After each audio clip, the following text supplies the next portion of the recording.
శ్రీకృష్ణ భగవానుని దర్శనం కోసమని పరితపించిన గోపికలు తమ ఆర్తిని భగవానునికి నివేదన చేశారు. పరమాత్మను శరణు వేడడం తప్ప పరమాత్మను పొందుటకు వేరొక సాధనం లేదు. ఎంత పుణ్యం చేస్తే పరమాత్మను పొందగలుగుతాం? ఆయన అపరిచ్ఛిన్నమైన ఇంత అని కొలవడానికి వీలు లేని ఆనందాన్ని ఒకచోట చేరిస్తే ఆయన అవుతాడు. మరి అపరిచ్ఛిన్నమైన ఆనందాన్ని పొందడానికి పరిమితములైన సాధనలు జపం తపం మరొకడు ఇవి సరిపోతాయా? సరిపో. మరి ఎలా లభిస్తాడు పరమాత్మ? ఆయనను మనకివ్వడానికి ఆయన కంటే గొప్పవాడు లేడు, ఆయనతో సముడు లేడు. నత్సమశ్చ అభ్యధికశ్చ దృశ్యతే. ఆయన కంటే ఆయనతో సముడు లేడు, ఆయన కంటే అధికుడు లేడు అని ఉపనిషత్తు చెప్తుంది. ఇలాంటి పరమాత్మ మనకు ఎలా లభించాలి? దానికి ఒకటే మార్గం. ఏతేషాం సర్వేషాం భగవత్ ప్రపత్తిమంతరేణ నోపపద్యతే. ఏతేషాం సర్వేషాం సంసార విమోచనం భగవత్ ప్రపత్తిమంతరేణ నోపపద్యతే. ఇది భగవద్ రామానుజుల యొక్క వేదార్థ సంగ్రహ సూక్తి. ఏం చేశారు వారు? భగవంతుని ఆశ్రయించుట కంటే మరి ఒక మార్గము లేదు అని. గొప్పవాడు మనకు ఎలా దొరుకుతాడండి? ఎలా అనుగ్రహిస్తాడు మన ఆయన?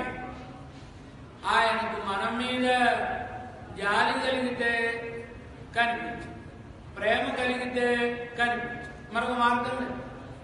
కనుకనే గోపికలు కూడా తమ ప్రయత్నం చేసి ఆయనని గురించి అన్వేషించి మరొకటి చేసిన పరమాత్మ దర్శనం కాకపోయేటప్పటికీ పతిసుద్ధాన్వయ భ్రాతృబాంధవ అతి విలంఘ్యతే అచ్యుతాగతాః గతివిదస్తవ ఉద్గీతమోహితాః కితయోషితః కస్త్యజేన్నిషి. నిన్నే నమ్ముకుని వచ్చిన వాళ్ళని విడిచిపెట్టడం నీకు భావ్యమా? ఎవరైనా తమను నమ్ముకున్న వారిని విడిచిపెడతారా? అలా నిన్ను నమ్ముకుని వచ్చిన వాళ్ళం మేము. ఎలా వచ్చాము మేము? నీ ప్రరోచనంతో, నీ ప్రోత్సాహనంతో, నీ ప్రేరణంతో నీ దగ్గరకు వచ్చినటువంటి వాళ్ళం మేము. కనుక మమ్ములను అనుగ్రహించవలసినది. గతివిదస్తవ ఉత్కీతమోహితాః. నీ అందింత ప్రేమ కలగడానికి కారణమేమి? ఏమిటి కారణం? నీ వేణుగానం. వేణుగానం వినబడేటప్పటికీ నీ మీద మాకు మోహం కలిగి. వేణుగానం వింటే అంత ప్రేమ కలుగుతుందా? శ్రీకృష్ణ భగవానుడు వినిపించిన వేణుగానం ఏమై ఉంటుంది? చాలా అందంగా మహర్షి చెప్పు. జగౌ కలం వామదృశ మనోహరం. ఆ మాటలను వింటే శ్రీశుక మహర్షి ఎంత చమత్కారంగా చెప్పాడు. కలం జగౌ, వేణువు రూదేను. ఎలాంటిది వేణుగానం? వామదృశాం మనోహరం. అందమైన కన్నులు కలిగిన వాళ్లకు మనోహరముగా ఉంటున్నది. ఏమైనా అసలు పరస్పరం పొందిక ఉందా? పొందన ఉందండి. మనోహరంగా వేణుగానం వినబడాలంటే అందమైన చెవులుండాలి, కానీ శబ్దాన్ని వినే చెవులుండాలి, కానీ అందమైన కన్నులుంటే ఈయన వేణుగానం వినబడుతుంది. ఎలా? అందమైన కన్నులు ఉండడం అంటే స్వరూప జ్ఞానం కలిగి ఉండాలి. గట్టిపోతను సముద్రంలోకి పడవేస్తే కెరటం ఒటుకు కొట్టేస్తుంది. కానీ ఆ సముద్రంలో చేపలున్నాయి, నత్తగరులున్నాయి, మరొకటి ఉన్నాయి. వాటిని ఉంచుకుంది. గట్టిపోతను ఒటుకు కొట్టేసింది. ఎందుకు కొట్టిందండి? దాని స్వరూపానికి సంబంధించినవి ఇదే మాకు ధారకం అనుకున్నవి కనుక వాటిని లోపల ఉంచుకుంది. తనకు సంబంధించినది కనుక బయటకు తోసేస్తుంది. పరమాత్మ అయినా అంతే. సంబంధ జ్ఞానం కలిగిన వాణిని చేరదీస్తుంది. కనుక సంబంధ జ్ఞానమే కన్నండి. కన్ను అంటే కంటికి ఏం కాటుక పెట్టుకున్నాం అనే దాని మీద కంటి అందం ఆధారపడి ఉండదు. చక్షుష్మత్తాదు శాస్త్రేణ సూక్ష్మ కార్యార్థదర్శిన మహాకవి ప్రయోగం ఏమంటున్నాడు ఆయన? ఆ మహారాజు గారు కన్నులున్నవాడండి. ఏమండి వాళ్ళ నాన్నగారికి కళ్ళు లేవా? ఉన్నాయండి. మరి వాళ్ళ తర్వాత పిల్లలకి లేవా? ఉన్నాయండి. మరి ఈయననే కన్నులున్నవాడు అని ఎందుకు చెప్తున్నారండి? కన్నులుండడం అంటే సూక్ష్మ కార్యార్థదర్శిన, కన్నులకు గోచరించని వాటిని కూడా చూడగలిగిన శాస్త్రమనే కన్నులు గలవాడు అని అర్థం. శాస్త్రజ్ఞానం అనే కన్నులు గలవాడు అని అర్థం. కనుక కన్ను అంటే వేదాంత పరిభాషలో జ్ఞానము అని అర్థం. ఏమి జ్ఞానం అది? స్వరూప జ్ఞానం. మనకు పరమాత్మకు ఉండే సంబంధం, ఆయనకే చెందిన వాళ్ళం అనే మన స్వరూపములకు సంబంధించిన జ్ఞానం. ఇది ఉన్న వాళ్లకు వినబడు. భగవద్ రామానుజులు తిరుప్పావై దివ్య ప్రబంధానికి ఓరూరు వ్యాఖ్యానం అరుళి చెయ్య వేణం.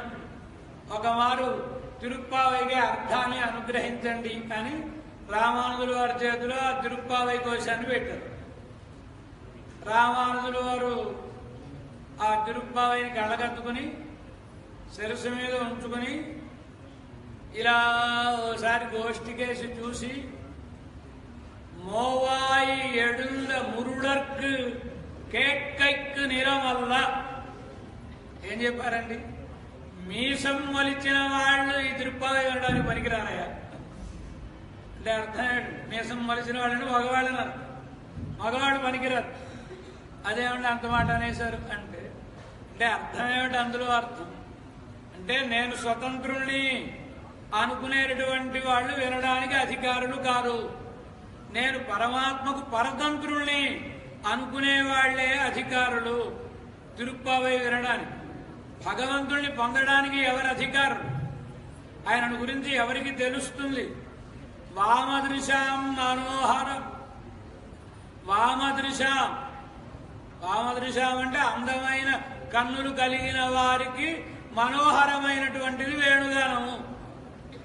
కంటికి అందం పరమాత్మను దర్శించగలిగిన నాడు, ఆయనను గురించి తెలుసుకొనగలిగిన నాడు మనం పరతంత్రులమని తెలుసుకొనగలిగింది. నష్టమని తెలియకపోతుంది. మనం పరతంత్రులమని తెలియనంత వరకు మన బరువు మనమే మోసుకోవాలి.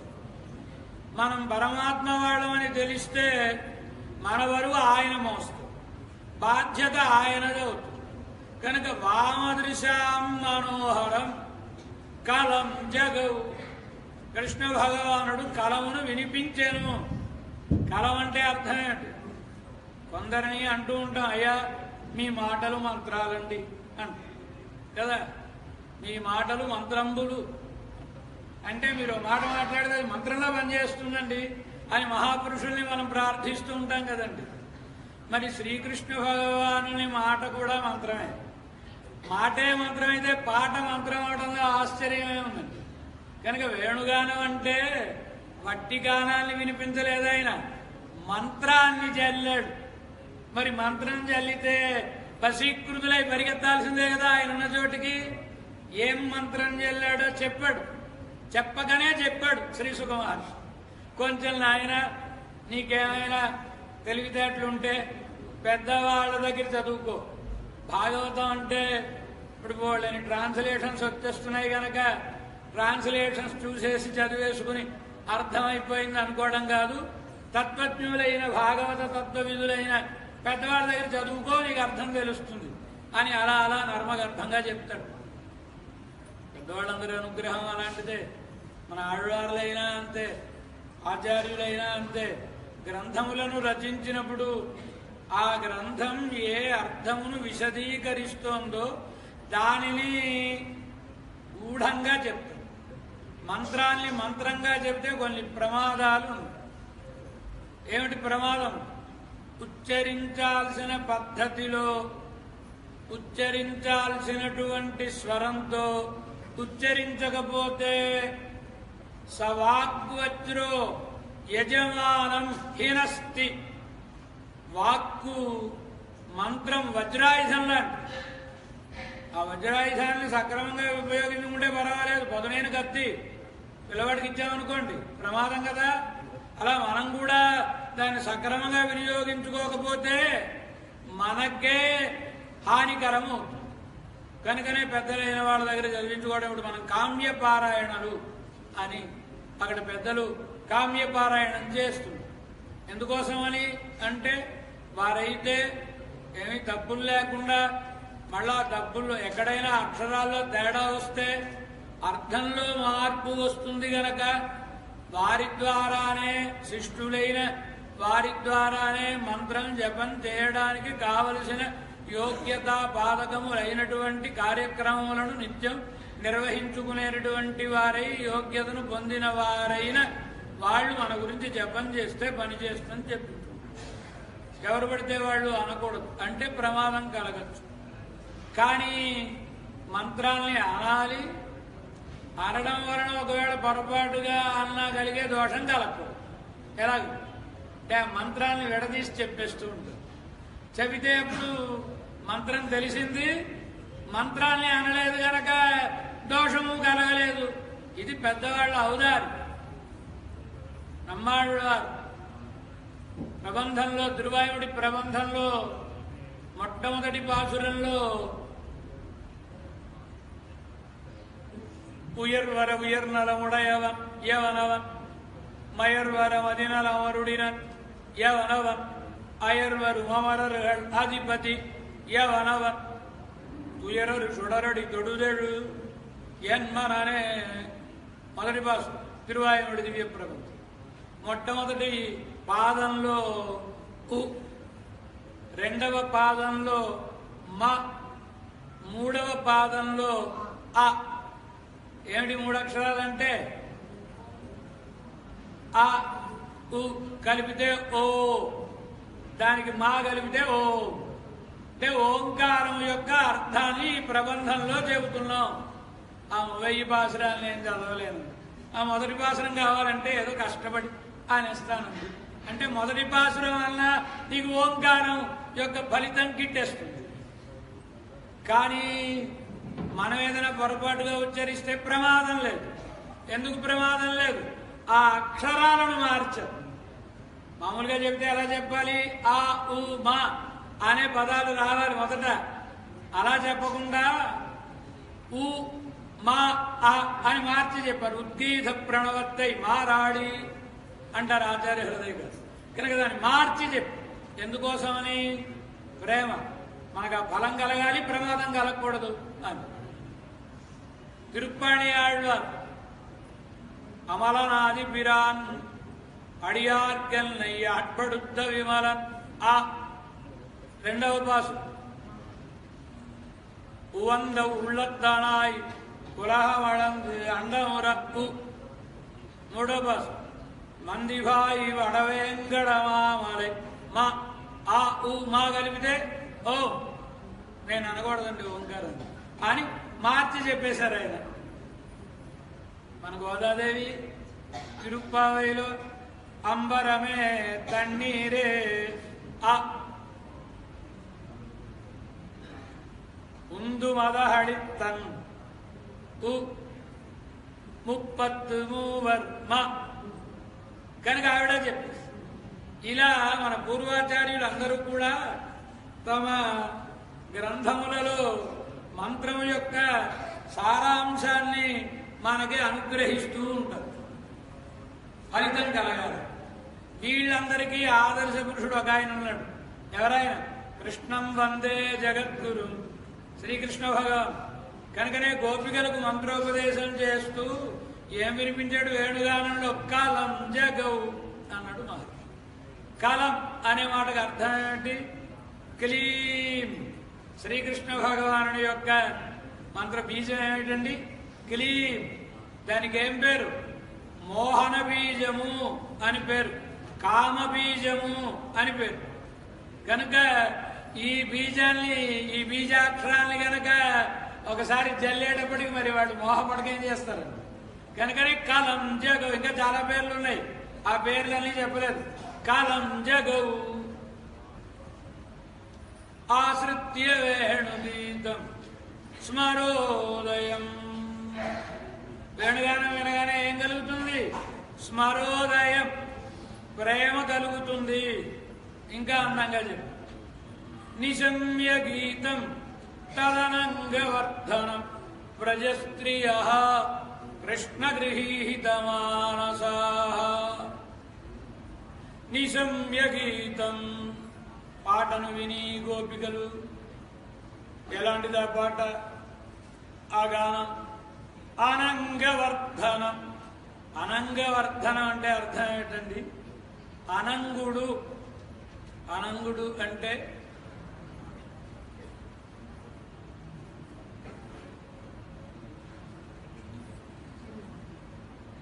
ఆయనకి అమరు కోసం పాఠం చెప్తూ, రే అమరు కోసం బాగా చదువుకున్నాం అనుకో, ఇంకేం చదవక్కర్లేదురా.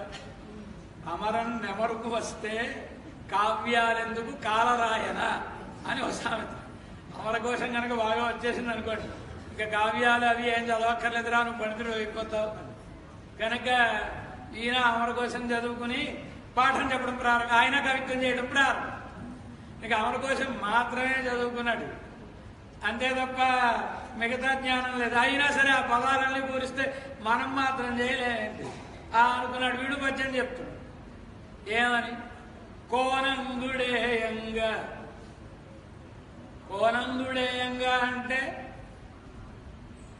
క అనంగ అని ఉంది, కానీ పాపం అది వాడు సంధి చేసి చెప్పాడు కనుక కోనంగుడేయంగా. వినాయకుడి పేర్లు చెప్పు. అభి ఏకదంత.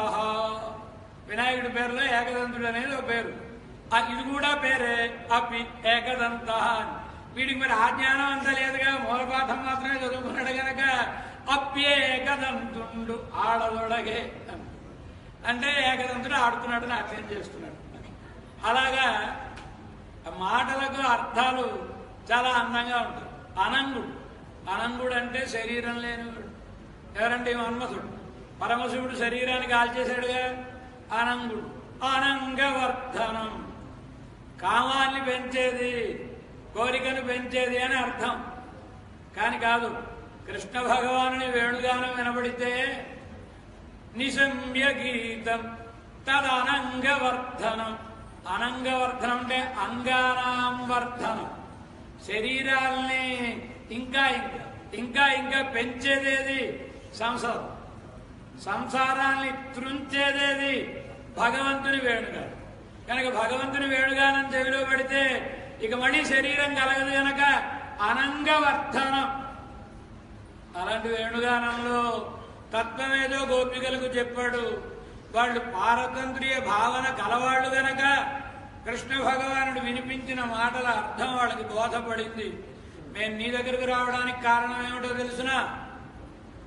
తవోద్గీత మోహిత, నీ వేణుగానం వలన మోహమును పొందిన వాళ్ళమై నీ దగ్గరకు వచ్చాం మేము. అలాంటి వాళ్ళని ఇలా వదిలివేయడం నీకు న్యాయమా అని ఓ బిరుదం ఒకటి ఇచ్చారు కృష్ణ భగవాన్. ఏమని? కీర్తవ. కితవుడు అంటే ధూర్తుడు అని. ఎంచేత మమ్మల్ని అందరినీ ఇక్కడికి రావించి రాత్రి విడిచిపెట్టి వెళ్ళిపోయావంటే నువ్వు కితవుడివి. కితవ యోషిత కస్త్యజేన్లిసి. కితవుడెవరు? పరమాత్మ కితవుడు. కితవ అనే శబ్దానికి అర్థం ఏమిటి? కిం తవ అస్తి ఇతి యో వదతి సహ కితవ. కిం తవాస్తి, ఇంకా నీ దగ్గర ఏముందిరా, ఇంకా నీ దగ్గర ఏముందిరా, ఇదంతా నాది, ఇదంతా నాది అని తీసేసుకునేవాడు గనక కితవుడు.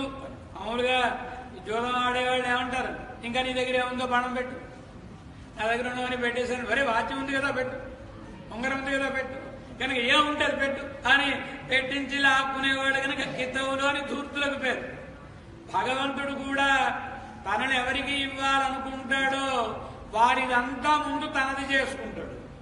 బ్రహ్మదేవుడు వచ్చి బలిచక్రవర్తిని నారాయణుడు త్రివిక్రమావతార కాలంలో బంధిస్తే, స్వామి ఈయన అంతానికి దానం ఇచ్చేసాడు, మరి ఈయన ఎందుకయ్యా ఇలా బంధించావంటే, బ్రహ్మ నీకు తెలియదయా, ఎవరిని నేను అనుగ్రహించాలనుకుంటానో తప్పిసో విధునోమ్యహం, ముందు వాళ్ళ దగ్గర ఉండేదంతా నేను లాగేసుకుంటాను. ఎందుకని, ఆ దగ్గర ఉన్నంతసేపు నేను ఉన్నవాళ్లే అనే అహంకారంతో నా కటాక్షానికి ఆటంకం కలుగుతూ ఉంటుంది కనుక మొత్తం నాదేదీ లేదు స్వామి నేను నీ వాడినే అన్న తర్వాత నేనే వాడినైపోతాను. మరి పరమాత్మ బలిచక్రవర్తి ముంగిలిలో కాపున్నాడా లేదా, తన దర్శనం ఇచ్చాడా లేదా పరమాత్మ, కనుక వాళ్ళ దగ్గర ఉన్నదంతా లాగేసుకునేవాడు కనుక పరమాత్మకి కితవహ అని పేరు. కితవ, ఓ పరమాత్మ ఇలా మమ్మల్ని విడిచిపెట్టడం న్యాయమా అని బాధపడిన గోపికలు ఎంతకు కృష్ణ భగవానుని దర్శనం కలుగకపోతే పాపం ఇక తమకు చేతకాక దుఃఖించడం ప్రారంభం. ఇతి గోప్యః ప్రగాయంత్యః ప్రలపంతశ్చ చిత్రధా రురుదుః సుస్వరం రాజన్ కృష్ణదర్శనలాలసాః. ఇతి గోప్యః, ఇతి గోప్యః అంటే సాధారణంగా ఏదైనా గ్రంథం అయిపోయిన తర్వాత మీకు బాగా అర్థం అవ్వాలంటే ఆకాశవాణిలో కానీ ఎక్కడైనా సంస్కృతం వార్తలు చెప్పినప్పుడు ఇతి వార్తాః అంటే వార్తలు అయిపోయాయి అని అర్థం అన్నమాట. కనుక ఇతి గోప్యః, వాడు చెప్పదలుచుకునే ఏదో చెప్పేశారు బాబు, ఇంకేమీ చెప్పడానికి వాళ్ళ దగ్గర ఏం లేదు, ఓపిక లేదు వాళ్ళకి, పరమాత్మను కలుసుకోవడం వలన కలిగిన దుఃఖంతో. ఇతి గోప్యః ప్రగాయంత్యః, గానం చేశారు పరమాత్మను గురించి, జయతి జయధికం ఇవన్నీ గానం. ప్రలపంతశ్చ చిత్రధా కితవా ఇత్యాదులని, చిత్రధా రకరకములుగా పరమాత్మ ఏదో నయాన భయాన మరొక రకంగా ఎన్ని మాటలను చెప్పిన తరువాత రురుదుః దుఃఖిస్తున్నారు. ఎలా దుఃఖిస్తున్నారు వాళ్ళు, సుస్వరం రాజన్ స్వరయుక్తముగా దుఃఖించుచుండిరి. స్వరయుక్తంగా దుఃఖించడం, అలా స్వరయుక్తంగా ఎవరైనా దుఃఖిస్తారండి? ఎందుకు దుఃఖించరు? కావాలంటే చూడండి నాటకాల్లో వాటిల్లో పాపం దుఃఖాన్ని అభినయించాల్సి వచ్చిన పానుగంటి లక్ష్మీ నరసింహారావు గారని తెలుగు వాళ్ళ సాక్షి వ్యాసములను రాశాడు. తప్పకుండా చదవాలి. మన భాష ఏమిటో తెలియాలంటే సాక్షి వ్యాసాలు చదివితే తెలుగు భాషలో ఉండే తీయందనం ఏమిటో తెలుసు. అందులో వ్యాసంలో ఆయన చెప్తాడు, సారంగధర నాటకానికి వెళ్ళట్టే, ఎప్పుడైనా నాటకానికి వెళ్ళినప్పుడు ఎదురు కూర్చోవాలి, వెనక్కి వెళ్ళకూడదు. చాలా మందికి ఆ స్టార్లను చూడడం కోసమని వెనక్కి వెడుతూ ఉంటే ఎలా ఉంటారండి, జిడ్డు కొడుతూ ఉంటారు. వాళ్ళ భాషల్లో అవి మనం వినలేము. ఆ స్టేజ్ మీదకి వచ్చినప్పుడు అయితే ఆ పౌరాణిక పాత్ర ఏదో ఆ మాటల్ని మాట్లాడతారు చక్కగా, కానీ ఆ వెనకాతలు పెడితే వాళ్ళ భాషల్లో మాట్లాడుకుంటూ ఇవన్నీ కర్మ కఠోరంగా ఉంటాయి. ఇదంతా పాపం చూశాడు ఆయన. చూసి వచ్చేవాళ్ళు పో అంటే వచ్చి ఎదురుగా కూర్చుండు, వింటున్నాడు నాటకం, చూస్తున్నాడు నాటకం. పాపం సారంగధరుడికి కాళ్ళు చేతులు నరికేశారు. రాజరాజ నరేంద్రుడి ఆజ్ఞానుసారం నరికేశారు. పాపం తల్లి ఆ కుమారుణ్ణి ఒళ్ళో పడుకోబెట్టుకుని ఏడుస్తూ, నాయన అయ్యో ఇంత యోగ్యుడివి నువ్వు, నీ కాళ్ళు చేతులు పోయాయి అని దుఃఖించాలంటే దానికి ఏదో ఒక పాట, ఆ పాట పాడే ముందు ఆ హార్మోనియం వాడికి వేసుకో అనగానే వాడు వాయిస్తుంటే దానికి అనుగుణంగా పాడుతుంది, తొడ తట్టుకుంటూ పాడుతుంది. అంటే కొడుకు కాళ్ళు చేతులు నరికినా కూడా తాళం తప్పకూడదనే జ్ఞానం కలిగిన ఆ తల్లిగారి పాటకు నమస్కారం అన్నది. కనుక ఎవడైనా ఉంటుందండి, అలా ఉంటారా? ఒకవేళ ఎంత గొప్ప సంగీత విద్వాంసుడైనా తేలో జెర్రో కుట్టిందనుకో, అమ్మో తేలు కుట్టిందనాలి, కానీ తేలు కుట్టినది అని ఈయన మళ్ళా రాగయుక్తంగా పాడాడనుకో, ఈ డాక్టర్ గారి దగ్గరికి కాకుండా మరో డాక్టర్ గారి దగ్గరికి తీసుకెళ్ళాల్సి కదా. రాగయుక్తంగా పాడడం అంటే మరి విచారంగా ఉన్నప్పుడు, విషాదంలో ఉన్నప్పుడు రాగయుక్తం ఏమిటండి?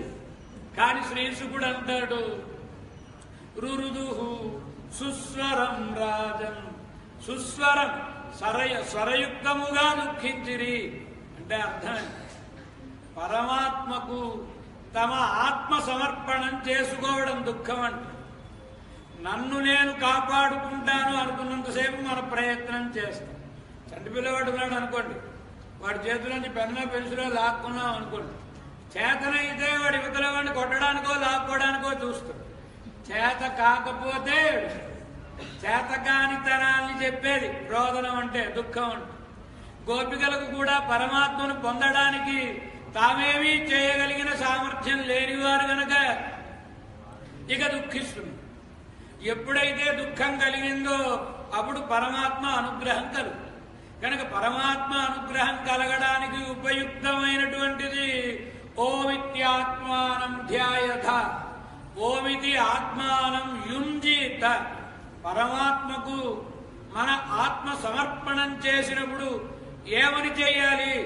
ఓం అని చెయ్యమని. స్వరం అంటే ఓం అని అర్థం.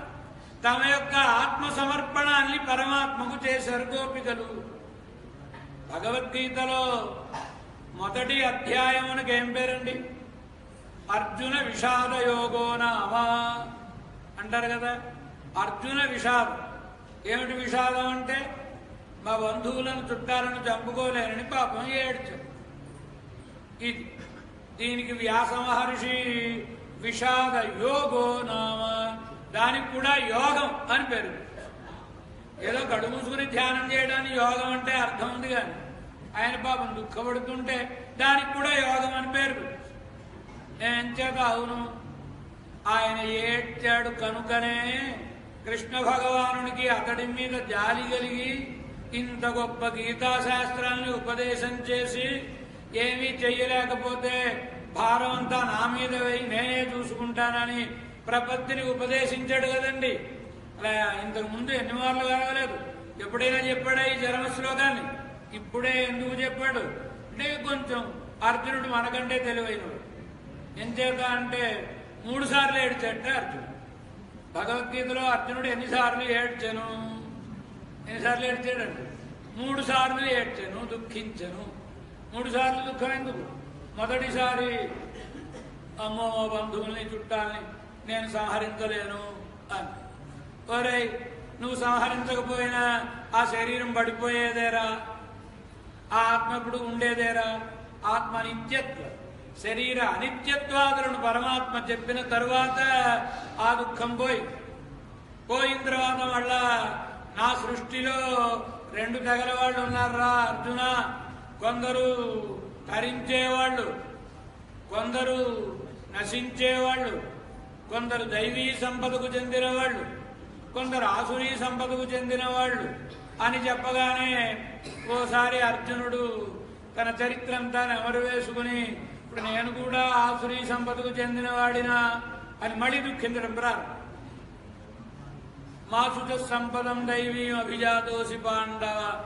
ఏడవకురా, నువ్వు దైవీ సంపదకు చెందిన వాడివే, కాకపోతే నిన్నెంచుకుని పాఠం ఎందుకు చెప్తాను రా నేను అని పరమాత్మ అనేటప్పటికీ అయితే నేను మంచివాడిని అనమాట. ఆ దుఃఖం పోయి, ఒరే రహస్యములలో రహస్య తరాన్నంతా చెప్పేశాను, ఇంక నీకు నచ్చినట్టు చేసుకో అన్నాడు పరమ. అనగానే రహస్య తరం చెప్పానంటే రహస్య తమని చెప్పలేదు ఆయన. ఆయన చెప్పిన పనులన్నీ మనం చేయలేం, ఇంకా మనం నశించడమేనా అని దుఃఖిస్తే సర్వధర్మాన్ని పరిత్యజ్య అని అన్ని ధర్మములను విడిచిపెట్టి నన్నే ఆశ్రయించు.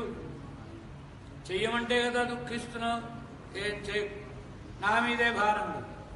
మరి నీ మీదే భారం వేసి పనులన్నీ మానేస్తే పని జరుగుతుందా? సర్వశక్తినైనా నేనే చేసి పెడతాను రా అన్నాడు కదండి. ఎప్పుడొచ్చింది చరమశ్లోకం? మా శుచ శోకింపకుము అంటే శోకించుచుండెను అని అర్థం కదా. శోకించేవాళ్ళే కదా ఏడవకంటారు. కనుక శోకం ఒక యోగం. కనుకనే విషాద యోగో నామ. విషాదం అంటే తాను తన ప్రయత్నము చేయజాలని అవసరమైన స్థితికి వెళ్ళుట అని. కనుక ఇప్పుడు గోపికలు ఉపనిషత్తు కూడా అంతే.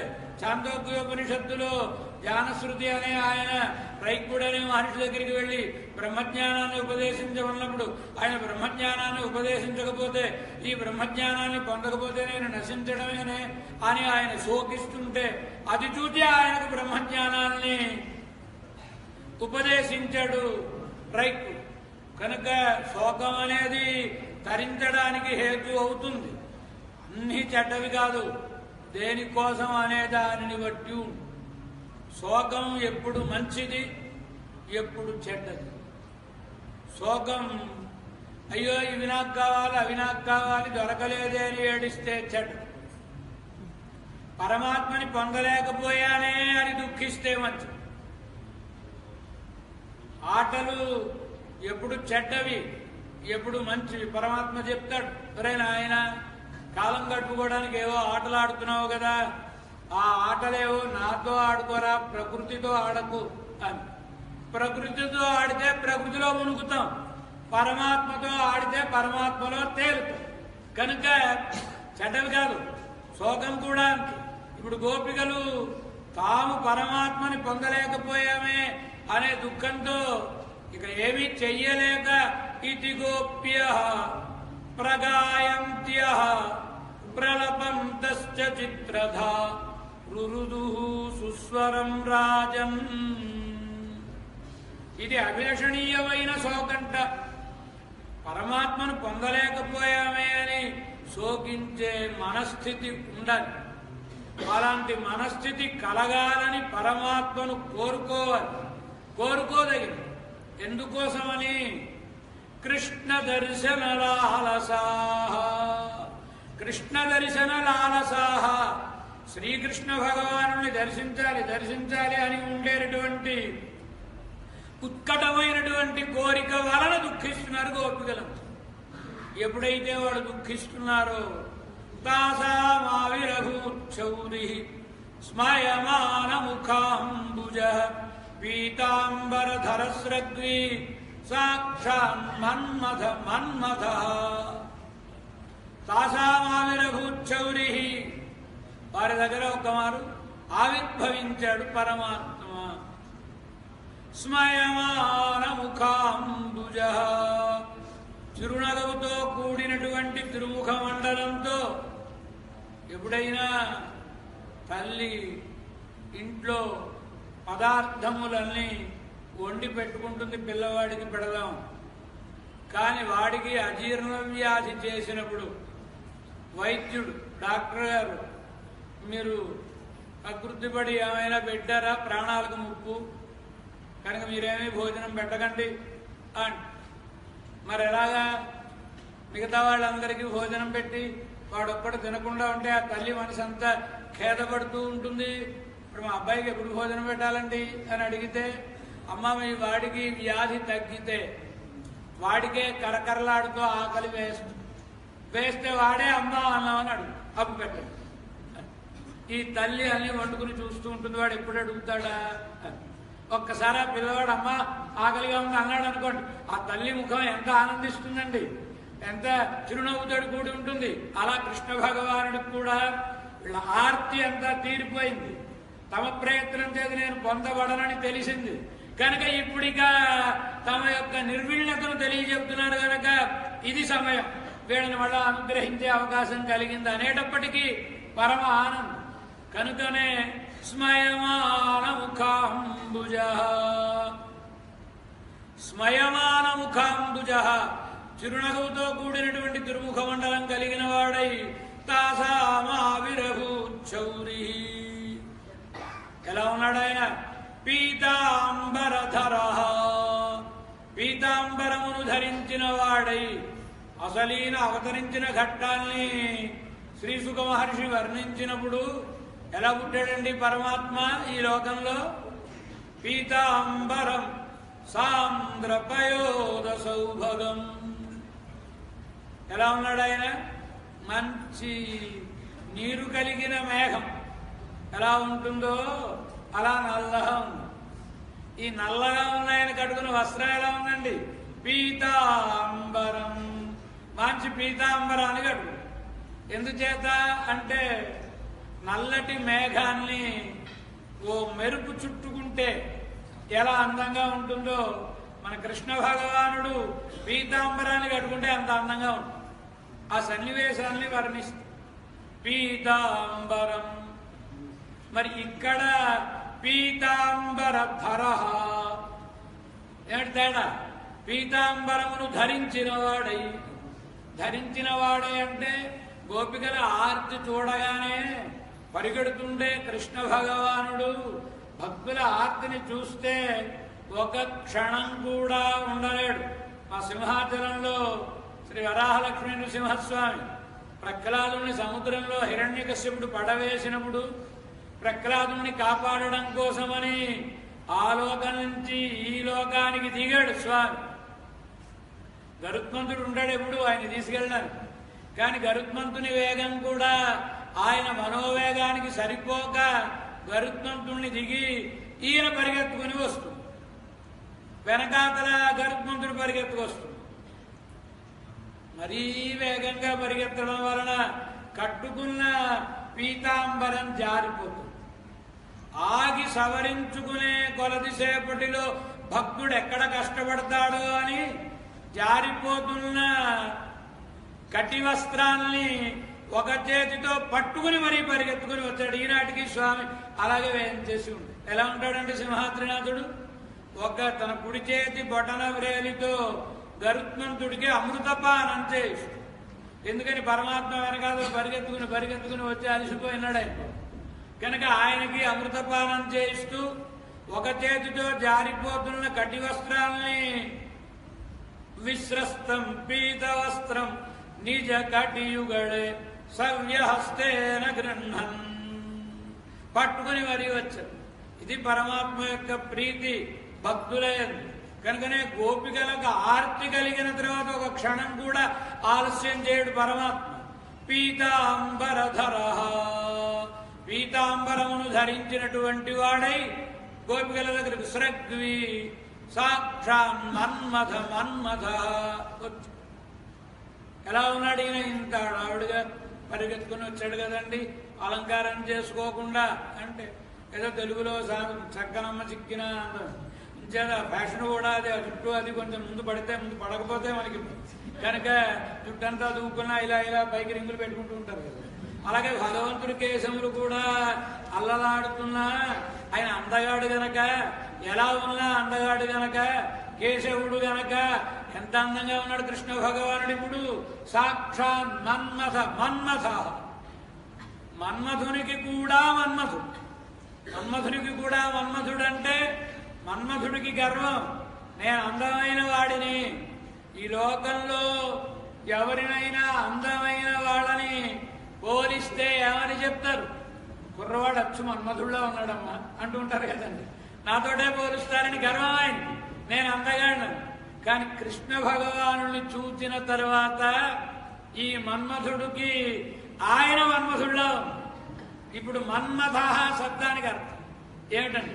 మన్మథ అంటే మనో మథనాతి ఇది మన్మథ అని. మనస్సును మధించివేయువాడు పరమపాపాత్ముడు. వాడు బాణాలు కనుక వేసాడు అనుకోండి, యువతలు సుఖంగా బతికేవాడు కాస్త ఈ లోకంలో వ్యామోహంలోకి దిగి తాను కోరుకున్న వ్యక్తిని చూడాలని కనబడకపోతే తలంచుతూ నిద్ర మానేసి ఆహారం మానేసి కళ్ళలోకి ప్రాణాలు వచ్చి వెర్రివాడైపోయి చివరకు మరణించే దశ దాకా 10వ అవస్థ దాకా తీసుకొస్తాడు మన్మథుడు. కనుక మన్మథ అని పేరు. కానీ ఇప్పుడు కృష్ణ భగవానుడు ఎలా ఉన్నాడు? ఆయన దివ్యమైన సౌందర్యాన్ని చూచేటప్పటికీ మన్మథ మన్మథ. ఈ మన్మథుడి మనసుని ఆయన వధిస్తున్నాడు. ఈ మన్మథుడికి అనిపించింది చీచి నిష్కారణంగా ఈ మగ పుట్టుక పుట్టాను. నేను కూడా ఆడపిల్లగా పుట్టుంటే నేను ఈ కృష్ణ భగవానుడితో నాట్యం చేసి ఉండేదాన్ని కదా గోపికలాగా. అనవసరంగా ఇలా అయ్యానే అని ఆయన మనసులో కూడా బాధపడుతుంది. కనుక సాక్షాత్ మన్మథ ఎందుకోసమని ఏమిటి ఇదేమంతం మరి ఇంత వెర్రి అందం ఉంటుందా? అందం అంటే ఏదో స్థాయిలో ఉంటుందని నన్ను చూసినప్పుడు అనుకుంటున్నాను.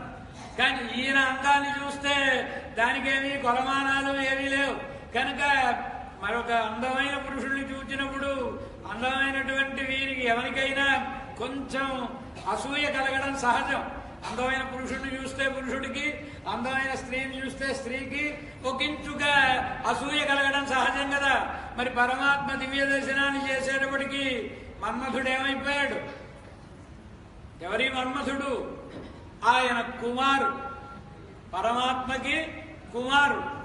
కుమారుడంటే పరమాత్మ కుమారుడు ప్రద్యుమ్నుడుగా జన్మించాడు. ఉదయం పెరుమాళ సన్నిధానంలో విజ్ఞాపనం చేశారు. భాగవతంలో దశమ స్కంధంలో 55వ అధ్యాయంలో ఆరంభ శ్లోకాల్ని, ఇవాళ పారాయణం ఆరంభించే శ్లోకాల్ని విజ్ఞాపనం చేసినప్పుడు దగ్ధ ప్రాగృద్రమన్యునా కామస్ వాసుదేవాంశు దగ్ధ ప్రాగృద్రమన్యునా, పరమశివుని చేత దగ్ధం చేయబడినటువంటి వాడు కాముడు. వాసుదేవాంశ పరమాత్మ యొక్క అంశ కనుకనే పరమాత్మ కుమారుడుగా పుట్టు, ప్రద్యుమ్నుడుగా పుట్టు కదా. కానీ ఏమనుకుంటున్నాడండి మన్మథుడు? కుమారుడైపోయాడు. కుమారుడు అవడం అంటే ఆయనకి కుమారుడు అవడమే కాదు, వెళ్ళాడు అద్దం ముందు కూర్చున్నాడు. ఓ రాసి రాసి పూసి పూసి ఏం చేసినా ముఖానికి బరువు పెరుగుతోంది తప్ప అందం పెరగడం లేదు. ఆలోచించండి, ఏమిటి మనకి అందం రావడం లేదా? కృష్ణ భగవానుడు అందం మనం చూశాను, గోపికలతో నాట్యం చేస్తుంటే ఏం అందంగా ఉన్నాడు ఆయన. ఈ అందం నాకు రావడం లేదు. ఎలాగా? మనం కూడా ఏం చేస్తాం? గొట్టు పెట్టుకుంటాం కదండి, సరిగా రాలేదనుకోండి మళ్ళీ తడుతూ చేసుకుని మళ్ళీ చేస్తామా? అలాగే ఈయన కూడా పాపం అలంకారం అంతా చేసుకుని మళ్ళీ దుడి చేసుకుని మళ్ళీ చేసుకుని మనం అలాగేదండి. మరి ఈ అందం రావాలంటే మనం వెళ్ళి ఆయన కొడుకు కింద పుట్టాల్సింది. ఆయన వచ్చి ప్రద్యుమ్నుడిగా పుట్టాడు. కృష్ణ భగవానుడికి కుమారుడిగా పుట్టాడు ఆయన ప్రద్యుమ్నుడిగా. కనుక మన్మథ కుమార, అసలు ఆయన పేరేం పేరండి?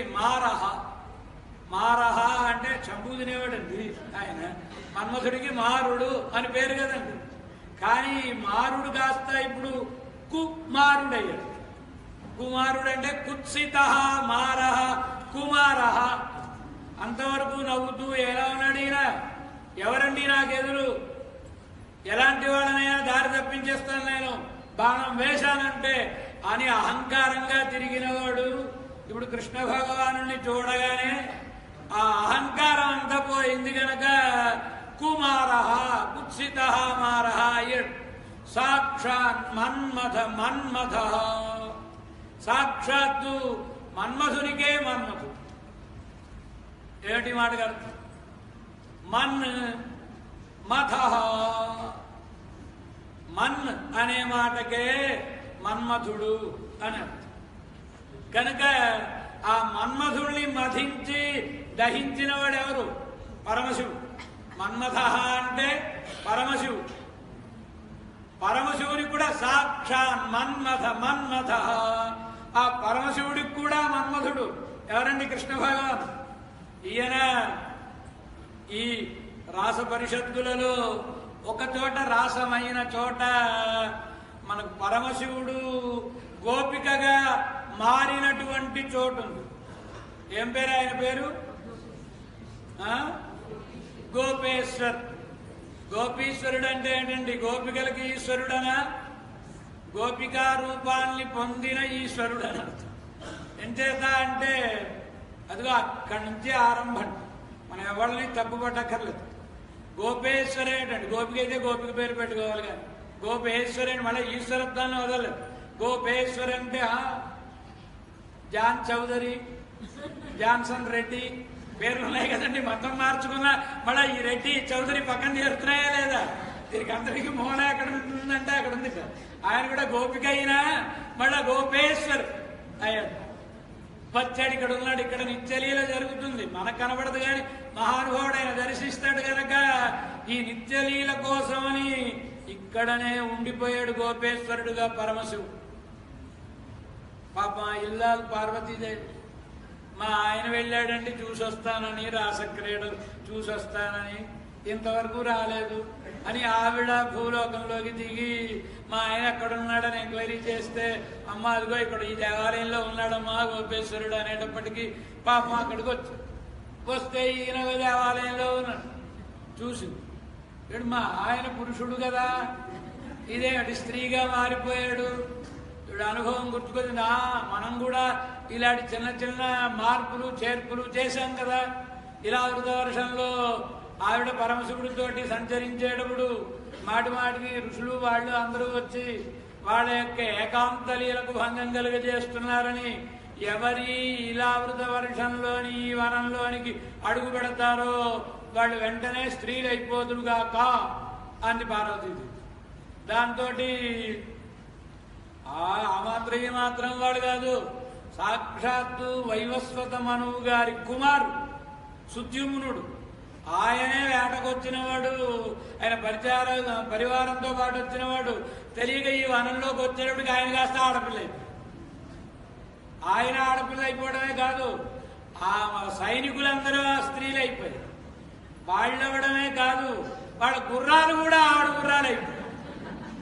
అది ఆ వనానికి ఉండే ప్రభావం. అది పార్వతీదేవి యొక్క నిబంధనతో పరమశివుడు చేసిన ఏర్పాటు. ఇదే మార్చలేరంటూ ఉంటారు కదండి. ఆయన కొడుకు కోసమని యజ్ఞం చేశాడు వైవస్వతమను. కొడుకు కోసం యజ్ఞం చేస్తే ఎవరండి? మహర్షి వశిష్ఠుడు. ఆయన యజ్ఞం చేయొచ్చు, అమ్మాయి పుట్టింది. ఏమండి కొడుకు కోసమై ఇంత ఖర్చు పెట్టి పుత్రకామేష్టి చేస్తే అమ్మాయి పుట్టింది, మీరు చూస్తే బ్రహ్మర్షుడు, మీ వాక్యముడు అసత్యం కాదు, ఏమిటి కారణం? ఏమిటి కారణం అంటే మరి కనుక్కుంటానుండు అని ఆ హోటల్ దగ్గరికి వెళ్ళి ఏమయ్యా సంకల్పం ఏమైనా మార్చారేంటి కొంపదీసి మీరు అంటే ప్రధాన హోత గారు చెప్పాడు, అవునండి నేనే మార్చానంటారు.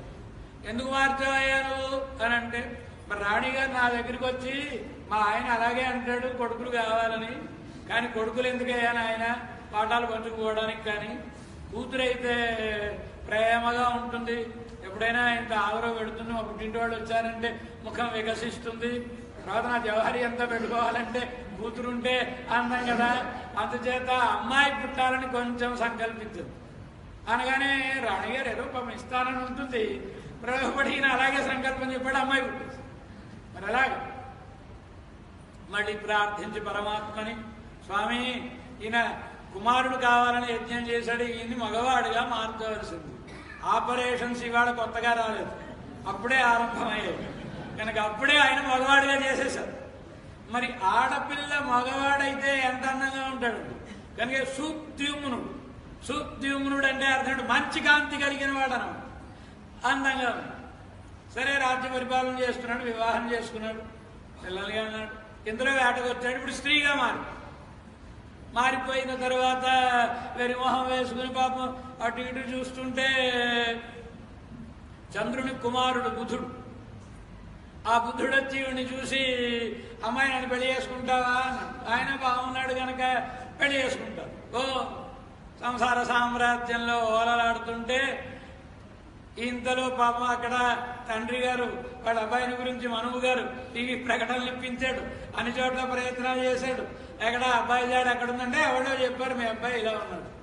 వచ్చాడు పాపం ఆయన, వస్తే ఈ స్త్రీని చూసేటప్పటికి అయ్యో ఎలాగా అనుకుని మహర్షిని ప్రార్థిస్తే నేనేం చేయలేనయ్యా, పరమశివుడిని ప్రార్థించు, వాళ్ళిద్దరూ ఏదో వాళ్ళ ఇష్టం కొద్దీ చేసుకున్న నియమం అది అనగానే వెళ్ళి అమ్మా నేను కావాలని కొడుకుని కంటే ఇప్పుడు స్త్రీగా మారిపోయాడు, మళ్ళా కొడుకునిప్పించవలసింది అంటే పరమశివుడు నాయన ఇప్పుడు నేను గనక వీడిని మగవాడిని చేశాను అనుకో మా ఇంట్లో ఇంకా గొడవ ప్రారంభమైపోయింది. ఏమంటే నా మాట కంటే ఆ భక్తుడి మాట లెక్క మీకు అని ఆవిడ అంటే గొడవ వచ్చేదా? కనుక అసలే మేమిద్దరం లోకంలో వాళ్ళల్లో ఉండకూడదని కూడబలుక్కుని ఒక్కటైన వాడు. ఎందుకంటే ఒకటయ్యారు, అర్ధనారీశ్వరుడు కదండి. ఎందుకని నీలకంఠుడు అనే ఒక ఆయన చాలా అందంగా చెప్తాడు, కలహ కదాపి మాస్వితి కలిత శరీరైక్యయో శివయో అని.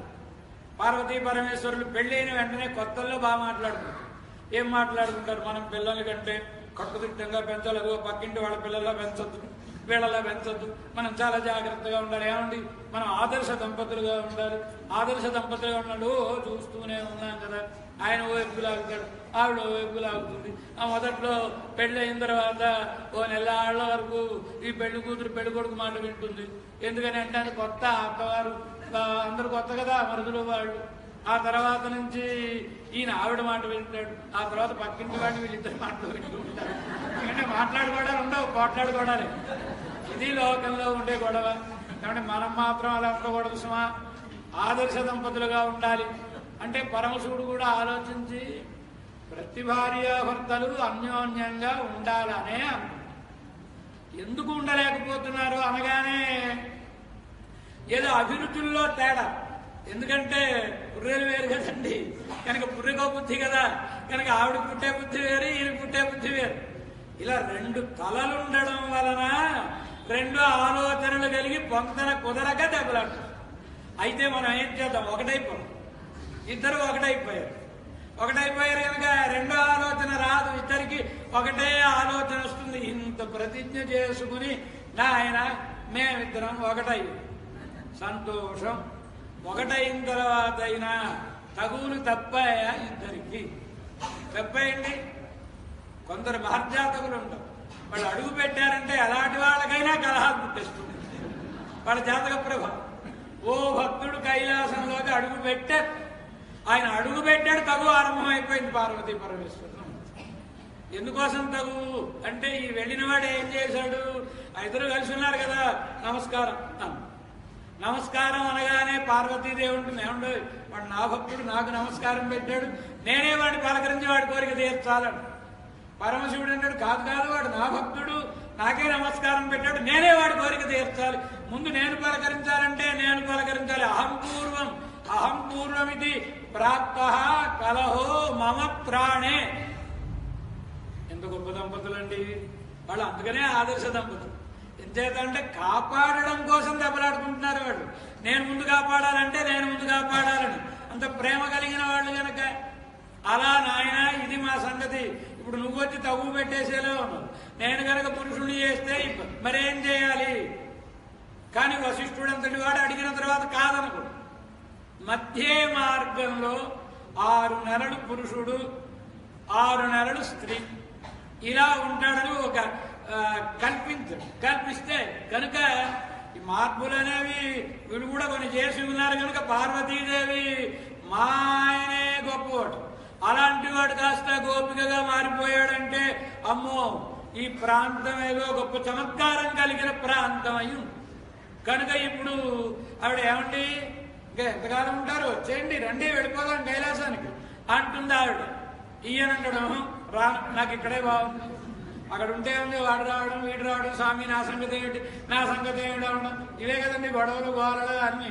అంటేది ఎవడో వస్తాడు, స్వామి కొంచెం విషం పుచ్చుకుంటావా అడుగుతాడు, వాడి కోసం విషం తాగాలి, ఇలాంటి వాళ్ళు అందరూ వస్తారు అక్కడ. ఇక్కడైతే పాలు పెరుగు వెన్న తప్ప ఈ విషాలు ఇలాంటివి ఉండవు కనుక ఇక్కడ హాయిగా ఉంది గొల్లపల్లెలో.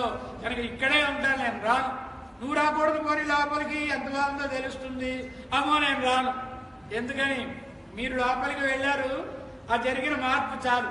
ఇప్పుడు లోపలికి నేను వస్తే నేను పురుషుడిగా మారిపోతే ప్రమాదం కనుక నన్నైనా కనీసం అలా ఉండనివ్వండి. అది సాక్షాత్ మన్మథ కనుక మన్మథ అంటే పరమశివుడు. పరమశివుడికి కూడా అంత ప్రీతిని కలిగించిన వాడు ఈయన. మన నిధువనం అక్కడ క్రీడలు అవుతుంటే ఈ పరమశివుడు కూడా గోపేశ్వర అయిపోయాడు. సరే అయిన తర్వాత రాధాదేవి కృష్ణ భగవానుడితోటి ఏమండి ఎవళ్ళో విజాతీయులు చేరినట్టున్నారండి, నాకెందుకో రోజులో ఆనందం కలగడం లేదు, తేల్చేద్దాం అన్నాడు. అక్కడ సింహాసనం ఉంటుంది నిధివనం, అక్కడ కూర్చుంటాడు కృష్ణ పరమాత్మ. ఇప్పుడు గోపికలందరూ చుట్టూ వచ్చి ఉంటారా, ఫలానా గోపిక వచ్చిందా ఫలానా గోపిక వచ్చిందా అని అడుగుతూ ఉంటాడు కృష్ణ భగవాన్. యోగక్షేమాలన్నీ మాట్లాడుకుంటూ ఉంటాడు. అలా కూర్చున్నాడు ఆయన.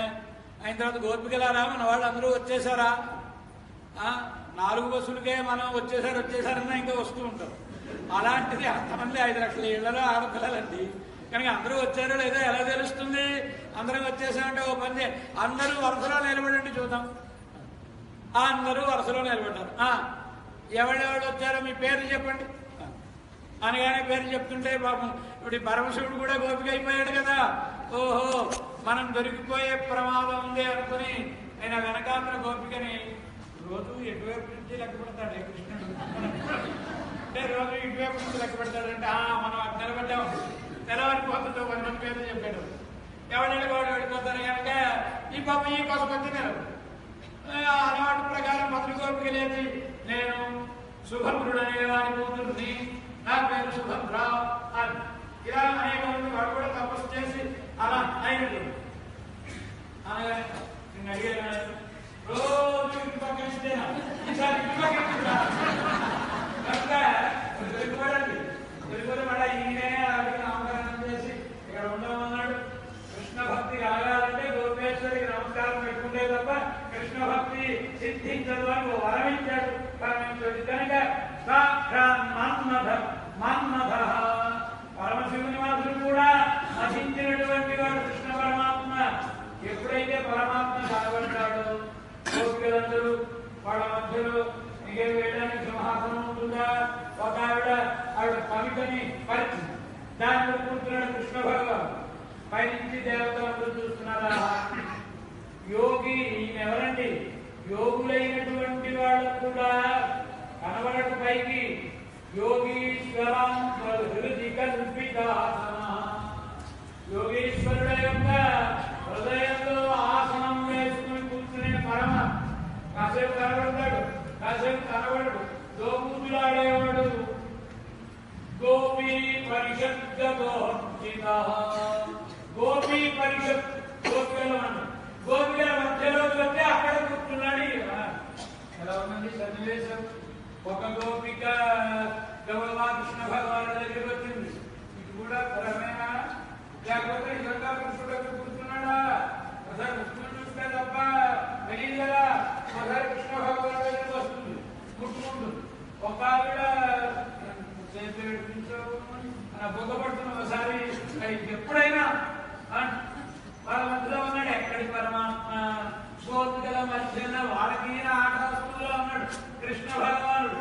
ఒక గోపిక కృష్ణ భగవాను చూస్తుంది, కడు మూసేస్తుంది, చూస్తుంది, కడు మూసేస్తుంది.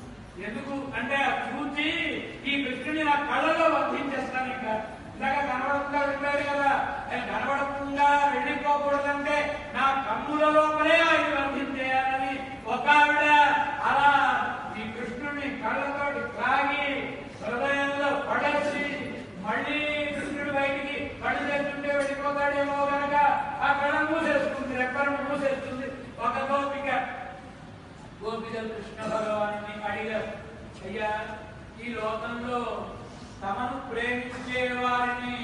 ప్రేమించేవారు కొందరు, తమను ప్రేమించని వారిని కూడా ప్రేమించేవాళ్ళు కొందరు, తమను ప్రేమించే వారిని ప్రేమించని వారిని ప్రేమించని వాళ్ళు కొందరు. 3 తెగల వాడు ఉంటారు లోకం. నువ్వు అందులో ఏ తెగకి చెందిన వాడివయ్యా అనండి. ఎంచేత లోకంలో కృష్ణ భగవాన్ని ఎంత అందంగా అడిగారండి. ఈ ముగ్గురిలో శ్రేష్ఠుడు ఎవరో చెప్పు అన్నాడు. తనను ప్రేమించే వారిని ప్రేమించడం అంటే అందులో ప్రేమే ఉంది, అది వ్యాపారం. అవతలి వాళ్ళు మనల్ని ప్రేమించారు కనుక మనం అవతలి వాళ్ళని ప్రేమిస్తున్నామంటే ఆ మధ్యలో వ్యవహారం ఉందే తప్ప అక్కడ నిష్కల్మషమైన ప్రేమ లేదు. ఇప్పుడు తక్కువ తీసిపారు. మరొకళ్ళు ఉంటారు తమను ప్రేమించకపోయినా ప్రేమించే ఎవరండి? ఆ కొడుకులో మనవలో ఈయన ఎప్పుడు మంచం ఖాళీ చేస్తాడా అని చూస్తున్నా. ఈయన ఇంకా ఇంకా ఇంకా ఇంకా కూడబెడుతూ ఉంటాడు. వాళ్ళకేదో అప్పుడు చెప్పడం, వాళ్ళేమో ఈయన మాట వినరు. కానీ ఈయన మాత్రం వాళ్ళ కోసమే ఇంకా తాపత్రయపడుతూ అలాంటి వాళ్ళని లోకంగా చూస్తూ ఉంటాం కదా. అవును, కారణం ఏంటి? అవును, దీనికి కారణం ఏమిటి? ఊళ్ళో ఉన్న వాళ్ళు అందరి కోసం ఆయన అలా పనిచేస్తాడండి. ఆ కొడుకో లేకపోతే మనవడో మరొకటో ఓ సంబంధం ఉంది గనక వాళ్ళు అలా తమను ప్రేమించకపోయినా ప్రేమిస్తున్నారు. దానికి కారణం సంబంధం. ఇంకొకళ్ళు ఉంటారు, తమను ప్రేమించినా ప్రేమించకపోయినా ప్రేమించరు. ఎవరండి వాళ్ళు? స్వార్థైకాంతోద్యమాహితే. వాడికి స్వార్థమే తప్ప వాడికి ఎవరి మీద ప్రేమ ఉండదు. అవతలి వాళ్ళు ఏదైనా ప్రేమిస్తే ప్రేమించడమే కానీ వీడెప్పుడు ఎవడని వాడి ప్రయోజనం చూసుకోవడమే తప్ప ఇంకొకళ్ళ మీద ప్రేమ ఉండని వాళ్ళు కొందరు. మరికొందరు దేని యందు స్పృహ లేని మహానుభావులు.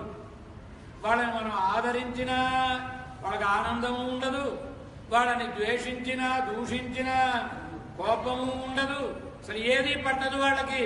ఎంచేత ఆత్మారామాహితే. అలాంటి వాళ్ళు ఎవరు? మునులు మొదలైనటువంటి వాళ్ళు. వాళ్ళకి ఆ లోపల ఉన్న పరమాత్మని అనుభవించడం వలన ఆనందమే తప్ప ఇతరులు మనని భూషించారా దూషించారా వేడితోటి సమానం ఉండదు. అలాంటి వాళ్ళు కొందరు ఉంటారు. అయితే గోపికలారా, అసలు మీ ప్రశ్న ఏమిటి? నా మీద కదా మీ ప్రశ్న. మీరందరూ నాకు చాలా ఇష్టం. ఎంత ప్రేమో తెలుసునా? మీరంటే నాకు కొన్ని వేల జన్మలెత్తినా మీ ప్రేమకు నేను బదులు తీర్చుకోలేదు. మీరంటే నాకు అంత ఇష్టం అన్నాడు పరమ. ఓ, అంత ఇష్టమా? మరి అంత ఇష్టమైతే ఎందుకు నాయన ఇంతసేపు కనిపించకుండా మమ్మల్ని అందరినీ ఏడిపించావు అంటే, మరి ఎప్పుడు మీ అందుబాటులోనే ఉంటే మీకు విలువ తెలియదని, కొంచెం దూరంగా ఉంటే ఆ తరువాత పొందినప్పుడు అపరిమితమైన ఆనందం కలుగుతుందని, ఇంచేత కోల్పోయి పొందితే ఎక్కువ ఆనందం కలుగుతుంది. మామూలుగా కలిగిన ఆనందం కలిగిన వాళ్ళు చెప్తుంటారు కదండి కదా. బాబు ఆయన ఏదో పెళ్ళేదో చేయించడానికి వెళ్ళాడు ఆయన పురోహితుడు. ఆ ఊళ్ళో రాగానే కావేరిలో స్నానం చేసి వచ్చు. వచ్చిన దగ్గర నుంచి ఆయన పెళ్లి మంత్రాలు మానేసి తద్దిన మంత్రాలు చదవడం రావు. దాంతో ఉపస్య అంటారు. లేదా ఒకసారేమో ఆ యజ్ఞోపీతాన్ని అటు మార్చుకోమంటారు. పుణ్యతిథౌ అంటారు. ఏమిటయ్యా నాయన శుభమాని పెళ్లి చేసుకుని ఉంటే తద్దిన మంత్రాలు చదువుతున్నావు అంటే, అలా చదివానండి, పొరపాడైపోయినాను పొద్దున్న నుంచి. ఎందుకు పొరపాడైపోయిందయ్యా? ఆ కావేరిలో యమునలో స్నానానికి వెళ్ళానండి, పెడితే 5 రూపాయలు కాసు 2 ఒప్పుకున్నానండి, అది పడిపోయింది. అప్పటి పొరపాటు చేయడం లేదు అనగానే, నాయన బాబు నీకు పుణ్యం ఉంటుంది, నీ సంభావనలో కాదు, ఇది ఎక్స్ట్రాలే, ఇగో 5 రూపాయలు నీకు ఇస్తున్నాను, ఆ 5 రూపాయలు మర్చిపో, పెళ్లి మంత్రాలు చదువుకోవచ్చు అనగానే ఆయన 5 రూపాయలు వచ్చేసింది. పర్వాలేదు అనుకుని మళ్ళీ చదువుతూ కాసేపు అయిన తర్వాత ప్రాచీనావిధి మళ్ళీ ఏమిటయా నాయన యజ్ఞం మీద మార్చుకున్నావు, ఇచ్చాడు కదా నీకు 5 రూపాయలు. నిజమేనండి ఇచ్చారంటే అదే కొంప ముంచింది. అదే కొంప ముంచింది. నాకేమనిపిస్తుందంటే ఈయన 5 రూపాయలు ఇచ్చాడు, నిజంగా పోయిన 5 రూపాయలు కూడా ఉంటాయి, 10 రూపాయలు అయిపోను కదా. ఎన్ని 5 రూపాయలు ఇచ్చినా పోయిన 5 రూపాయలు కూడా ఉంటే ఇంకెప్పటికంటే నీకు తృప్తి కలుగుతుందా? దాంతో ఆ పెళ్లి పెద్ద ఎవరో మహామేధావి ఓ పని చేశాడు. ఎవరో కుర్రాడు తడి బట్టలతోటి పరిగెత్తుకుని పంతులు గారు ఏమంటే ఆ కావేరిలో యమునలో 5 రూపాయలు కాసు మీరైనా పడేశారు. నేనేరా నాయనా పడిపోయినా, ఇక నాకు దొరికిందండి అని ఇచ్చాడు. నా 5 రూపాయలు నాకు వచ్చిందని ఎవడుగా. కనుక ఎప్పుడైనా సరే కోల్పోయిన దానిని పొందితే ఆనందం ఎక్కువ. కనుకనే గోపికలారా, మీకు ఎక్కువ ఆనందం ఇవ్వాలనుకున్నాను కనుక కాసేపు దూరంగా ఉండి మీకు ఆనందాన్ని ఇచ్చానన్నాడు. అలా గోపికలతోటి కలిసి కృష్ణ భగవానుడు మహారాసాన్ని అనుగ్రహించాడు. ఎందుకోసమని ఈ రాసం? మన్మధుడు కృష్ణ భగవానుడితోటి జయిస్తానన్నాడు కదా. కనుక ఇప్పుడు దీనికి కామ విజయ ఖ్యాపనాయ కందర్పదర్ప జయతి. ఎవరైనా కందర్పదర్ప, కందర్పుడు అంటే మన్మధుడు, కందర్పదర్ప ఆయన దర్పాన్ని పోగొట్టినటువంటి వాడు కృష్ణ భగవాన్. ఇప్పుడు బాణాలు ఎన్ని వేసుకున్నా ఏం ప్రయోజనం అండి? ఎందుచేత నర్మనఖాగ్రపాదై అని వాడి చేతులు తగులుతున్నా, ఈయన చేతులు వాళ్ళకి తగులుతున్నా వాళ్ళతోటి కలిసి ఉంటాడు, ఈయన వాళ్ళ దగ్గరికి పెడతాడు, వాళ్ళు ఈయన దగ్గరకు వస్తారు. ఇలా కలిసిమెలిసి ఉన్నా, ఒకళ్ళకి ఒకళ్ళు తగులుతున్నా శ్రీకృష్ణ భగవానుని మనస్సులో ఏమైనా మార్పు ఉందా? ఏమీ మార్పు లేదు. ఎందుచేత నా బ్రహ్మచర్యం బిభిదే తదాని అంటారు దేశుడు. కనుక ఆయనలో ఏ మార్పు లేదు. ఆత్మని అవృద్ధ సౌరతం అంటూ ఆయనకు లోకానికంతటికీ ఆయనను పొందడం వలన ఆనందం, ఆయనకు ఆనందం, ఆయనను స్మరించుకోవడం వలననే ఆనందం. పరమాత్మ ఎప్పుడు తననే తాను స్మరించుకుంటూ ఉంటాడు. ప్రళయకాలంలో ఏముంది? ఏం లేదు కదా. మరి ఇప్పుడు పరమాత్మకు ఆనందం ఎలా ఉంటుంది? తనను తానే స్మరించుకుంటూ ఉంటాడు పరమాత్మ. కనుక అదే ఆనందజనకమైనటువంటిది. అలా పరమాత్మ వేరొక బాహిరములైన వాటి వలన ఆనందాన్ని పొందాల్సిన వాడు కాడు గనక అలా ఉన్నాడు. ఎలా ఉన్నాడు ఈయన అంటే స్వప్రతిబింబ విభ్రమ. స్వప్రతిబింబ విభ్రమ అంటే అద్దంలో అనేక రూపాలు కనబడుతూ ఉంటాయి. ఈయన నాట్యం అంటే రిహార్సల్ చేసుకునేవాడు ఉంటారు కదండి, చుట్టూ అద్దాలు పెట్టుకుని. అలా నాట్యం చేస్తున్నప్పుడు వీళ్ళు ఏం చేస్తే అవి అన్ని చేస్తూ ఉంటాయి. కానీ ఆ ప్రతిబింబంతో ఈ వ్యక్తికి ఏమైనా సంబంధం ఉంటుందా? ఎలా ఉండదో పరమాత్మ కూడా అంతే. కనుకనే వీళ్ళ మధ్యలో తానున్న ఆత్మారామోపి ఆరీరమత్ సంచరిస్తున్నాడు, తిరుగుతున్నాడు. ఆయన మన్మథుడు ఓడిపోయాడు పరమాత్మ దగ్గర. ఈ వృత్తాంతాన్ని చెబుతుంటే పరీక్షిల్లరేంద్రునికి ఒక సందేహం కలిగి, అయా ఓ సందేహం ఉంది. ఏం సందేహం అయ్యా? పరమాత్మ ధర్మబోద్ధయు, ఈ లోకానికి ధర్మములను బోధించడం కోసమని అవతరించినటువంటి వాడు కదండి ధర్మకర్త, ధర్మబోద్ధ పరమాత్మ. అలాంటి వాడు పరాయి స్త్రీలతో ఇలా నాట్యం చేయడం న్యాయమా? ఈయన లోకానికి ధర్మాన్ని బోధిస్తూ ఈయన చూసి రేపు మరొకటి తయారైపోతే, నేను జూనియర్ కృష్ణుడిని అని బాబాలు అయిపోతే మళ్ళీ జూనియర్ బాబాలు వస్తున్నారు కదా, కానీ నేను జూనియర్ కృష్ణుడిని అని మరొకటి తయారైపోతే ప్రమాదం కదా. అంటే నాయన గొప్పవాళ్ళైనటువంటి వాళ్ళు ఏం చెప్పారో అది చెయ్యాలి తప్ప వాళ్ళు చేసినట్టుగా చెయ్యడానికి ప్రయత్నించరాదు. ఈశ్వరాణం వచస్సత్యం, వాళ్ళ వాక్కు సత్యము, అక్కడక్కడ వాళ్ళ చేష్ట అంతే తప్ప వాళ్ళ చేష్టలను చూసి మనం చేస్తే ఎలా? మనం చూస్తున్నాం. మనకి చాలా దగ్గర స్నేహితుడు డాక్టర్, ఆయన తలనొప్పి రాగానే వెళ్ళి ఒక టాబ్లెట్ కొనుక్కుని వేసుకో. మనం కూడా పక్కనే ఉన్నాం కదా, ఏం టాబ్లెట్ కొన్నామంటే వరణా అనగానే మనకి ఓ రోజు తలనొప్పి, మనం కూడా వెళ్ళి ఆ టాబ్లెట్ కొనుక్కుని వేసేసుకోకూడదు. ఆయన వేసుకున్నాడు కదా. ఎందుకంటే ఆ తలనొప్పి రావడానికి గ్యాస్ట్రిక్ ట్రబుల్ కారణమా, మరొకటి కారణమా ఏమిటో ఆయనకి తెలుసును కనుక ఆ టాబ్లెట్ వేసుకున్నాం. అది తెలియకుండా మనం వేసుకున్నాం అనుకోండి, లేని కొత్త రోగం ఏదో. కనుక అప్పుడు ఏం చేయాలి? డాక్టర్ గారిని అడగాలి, నాకు తలనొప్పిగా ఉందండి డాక్టర్ గారు, మంది ఏమిటంటే మన శరీర తత్వాన్ని చూసి ఆయన ఇదిగో ఆయన ఈ టాబ్లెట్ వేసుకుంటే పని. పరమాత్మ చేసాడని మనం చేసేయడం కాదు. ఏం చేస్తావు? పరమాత్మ 7 అహోరాత్రములు గోవర్ధన గిరిని ఎత్తగలవా? మన వల్ల కదా. 16,180 పత్నులను వివాహం చేసుకుంటే ద్వారకా నగర సింహద్వారానికి వచ్చేంత వరకు ఒకటే రథం, ఒకే కృష్ణ భగవాన్. ఆ ద్వారం నుంచి లోపలికి వచ్చేటప్పటికి 16,108 రథములు, ఇల్లి రూపములు కృష్ణ భగవాన్. ఇంతమందికి మందిరములు ఉన్నాయి. ఎవళ్ళ మందిరం వాళ్ళదే. ఒకళ్ళ ఇంట్లో చంటి పిల్లవాడు పుట్టాడు బారసాలు. నారద మహర్షి అనుకున్నాడు, ఆయన మహానుభావుడు కదా, అసలు ఇంతమందితో ఎలా వేగుతున్నాడు? లోకంలో 2-3 ఉంటేనే కబుర్లు నా దాకా వచ్చేస్తున్నాయి కదా, మరి 16,180 భార్యలు ఎలా వేగుతున్నాడో చూద్దామని వెళ్ళాడు. ఇది ఏ గుమ్మానికి వెడితే ఓ గుమ్మంలో భార్యతోటి కలిసి వ్రతం, ఓ గుమ్మంలో ఎవరో పిల్లవాడికి అన్నప్రాసన, ఒక చోట ఏదో అశ్వమేధ యాగం, ఒక చోట మరొకటి, ఎక్కడ చూసినా ఆయన కనబడి. ఇది పరమాత్మ యొక్క వైభవం. తేజీయసంన దోషాయ వహ్నే సరభుజో యథా చెప్పాడు శ్రీసుఖ మహర్షి. అగ్నిహోత్రుడండి, అగ్నిహోత్రంలో ఏం పడేసినా అంత పరశురామ ప్రీతి అయిపోతుంది కనుక ఆయనకేం దోషం లేదు. ఆయన తిన్నాడు కదా అని మనం తిన్నాం అనుకోండి, కొంచెం అపథ్యం చేసేటప్పటికల్లా మరి ఇంకా మనకి కంగారు, ఇంట్లో వాళ్ళకి కంగారు. కనుక మనం అసలు జారత్వం అంటే చాలా అందంగా చెప్తాడు. జగదాదరణీయ జారభావం జలజాపత్యవచో విచారగమ్యం. భగవంతుని జారభావము జలజాపత్యవచో విచారగమ్యం. జలజాపత్యం అంటే జలజం అంటే కమలం, కమలంలో పుట్టినవాడంటే బ్రహ్మదేవుడు, జలజాపత్యం అంటే బ్రహ్మ.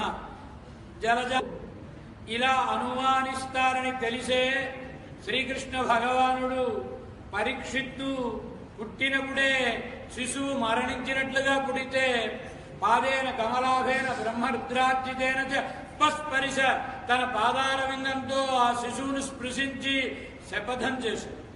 యదిమే బ్రహ్మచర్యం స్యాత్, నేనే గనక స్ఖలిత బ్రహ్మచారి అయినట్లయితే ఈ బాలుడు బ్రతుకుగా అనగానే అయిపోయింది వయసు. కృష్ణ భగవానుడు కూడా దగ్గరకు వచ్చేస్తున్నాడు. ఈ సమయంలో నా చరిత్రను సరిగా అవగతం చేసుకోలేని వాళ్ళు ఎక్కడైనా పొరబడతారేమో అని. కనుక పరమాత్మ జారుడు కాడు. ఎలా తెలుస్తుంది జారుడు కాడని పరమాత్మ? అసలు జారత్వం అంటే అర్థమే రూష్ వయోహానౌ అనే ధాతువుగా క్షణం విడిచిపెడితే మనసంతా శిథిలమైపోవు రీతిగా చేయువాడు అని. ఇంకా అందంగా చెప్పాడు శ్రీసుఖ మహర్షి. గోపజనములందు అసలు పరస్త్రీలే, పరమాత్మ కంటే పరులెవ్వరు. సర్వమయుడు లీల సలిపేగాక ప్రతి వారిలో పరమాత్మ ఉన్నాడు. గోపికలలోనూ పరమాత్మ ఉన్నాడు, గోవులలోనూ ఉన్నాడు, గోపాలకులలోనూ ఉన్నాడు కదా. పరమాత్మ జారత్వం అనేది లేదు అని సమాధానం చెప్పాడు. పరీక్షిత్తు కేసు కొంచెం మీరు చూచినట్టున్నాడు.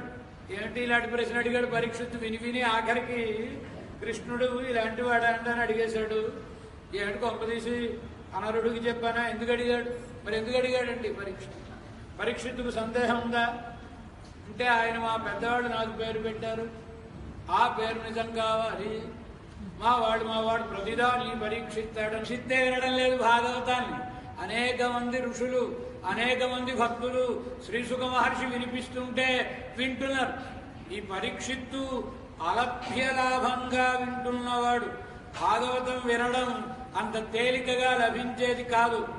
ఒకవేళ విందాం అనుకుని మనం టికెట్ బుక్ చేసుకున్నా చివరి నిమిషంలో క్యాన్సిల్ అయిపోతుంది భగవత్ కటాక్షం లేకపోతే. జన్మాంతరముల యందు చేసుకున్న శ్రీకృష్ణ భగవానుడు అవతారం చాలించిన తరువాత కృష్ణ పత్నులలో కాళింది అనే ఆమె చాలా గొప్ప జ్ఞానం కలిగిన, మిగతా వాళ్ళు బాధపడుతూ ఉండేవారు కానీ కొందరు, కాళింది ఎప్పుడూ బాధపడేది కాదు. ఇది చూసి ఏమమ్మా నీ కృష్ణుని మీద ప్రేమ తక్కువ, మరి ఆయన వెళ్ళిపోయినా నువ్వు బాధపడటం లేదంటే, అసలు ఆయన వెళ్ళిపోయాడని నేను అనుకోవడం లేదు కనుక బాధపడటం లేదంటే. ఎంచేత అంటే నేను నిత్యం రాధాకృష్ణ దర్శనం మనసులో చేసుకుంటా. ఏమంటాడు ఆయన? వందే నందవ్రజ స్త్రీణం పాదరేణుమభీక్ష్ణశ యాసాం హరికథోద్గీతం పునాతి భువనత్రయం. గోపికల యొక్క వందే ఏ అందంగా చెప్పాడండి ఆయన. గోపికలకు నమస్కారం అనలేదు, మరి గోపికల పాద రేణువులకు నమస్కారం. ఎంత వాళ్ళు ముల్లోకములను ధరింపజేయగలిగినవి. గోపికా గీతల గురించి చెప్పుకున్నాం. గోపికా గీతల అర్థం మనకి బోధపడుతుందా? మనమంతా సముద్రం ఒడ్డున గవ్వలేరుకునే వాడితో సమానం. ఆ లోపల ఉండే రత్నాలు ఎవరికి బోధపడతాయి? గోపికల మాట ఎవరికి బోధపడుతుంది?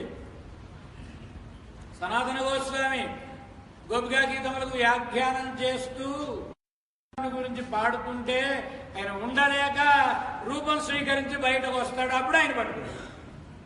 అనగానే పరీక్షలు నరేంద్రుడు ఇక్కడికి వచ్చాడు. గొప్ప సంకీర్తనోత్సవం జరిగింది. ఎక్కడో పొదలో నుంచి ఉద్ధవుడు వచ్చేసాడు. రూపం స్వీకరించి ఆయన కూడా సంకీర్తనం చేయడం ప్రారంభించాడు. ఆయన పట్టుకున్నారు వీళ్ళందరూ. అయ్యా తమరు మాకు భాగవతాన్ని చెప్పవలసింది అనగానే ఆయన భాగవతాన్ని చెప్పడం అంటే పరమ ఆనందాన్ని పొందడం కదా, కృష్ణానుభవం. సరే అన్నాడు. ఏర్పాటంతా అయిన తర్వాత ఇలా చూశాడు ఆయన. పరీక్ష నరేంద్రుడు ఆయన భాగవతం విందామని కూర్చున్నాడు. పరీక్షిత్, నువ్వు బయటకు వెళ్ళి కలిదోషం భాగవతాల్ని విననివ్వదు, అందుచేత కలి ఎక్కడా విజృంభించకుండా నువ్వు వెళ్ళి ధర్మ పరిపాలన చేస్తూ ఉంటాను. ఏమంటే వీళ్ళందరూ భాగవతం వింటారా, నేను వెళ్ళి ధర్మ పరిపాలన చేయాలి, ఏ న్యాయం అండి? నేను కూడా భాగవతం విందామనే కదా వచ్చానంటే, నాయన భాగవతం నువ్వు ఇప్పుడు వినడం కాదు, నీకు వినే సమయం వస్తుంది. ఇప్పుడు సాక్షాత్తు వ్యాస సూనుడైన శ్రీశుక మహర్షియే భాగవతాన్ని నీకు ఉపదేశం చేస్తాడు. ఆయన ద్వారా నీ ద్వారా భాగవతం లోకానికి అందరికీ అందుతుంది కనుక ఇప్పుడు కాదు వెళ్ళం. ఏమైందండి? పరీక్ష నరేంద్రుడు అంతటి వాడికి గొప్ప భక్తుడు, గర్భంలో ఉన్నప్పుడే పరమాత్మ దర్శనం చేసుకున్నాడు, ఆయన వాగ్దానం చేశాడు పరమాత్మ, ఆయన బ్రతికించాడు, కృష్ణ భక్తి గలవాడు. 30 సంవత్సరముల పాటు రాజ్య పరిపాలన చేసిన తరువాత, అంటే 60 ఏండ్ల ప్రాయంలో భాగవతాన్ని విని. ఇప్పుడు విన్నాడు పరీక్షిత్తు. 60 ఏండ్ల ప్రాయంలో మాత్రం ఊరికే విన్నాడు ఆయన. మహర్షి గారు శపిస్తే, ఇప్పుడైనా మహర్షుల శాపం అంటే అది అనుగ్రహమును ఫలింపజేసేటటువంటివే శాపములు. ఏమిటి పరీక్షిత్తు ఇంకా సింహాసనం మీదే కూర్చుంటాడా?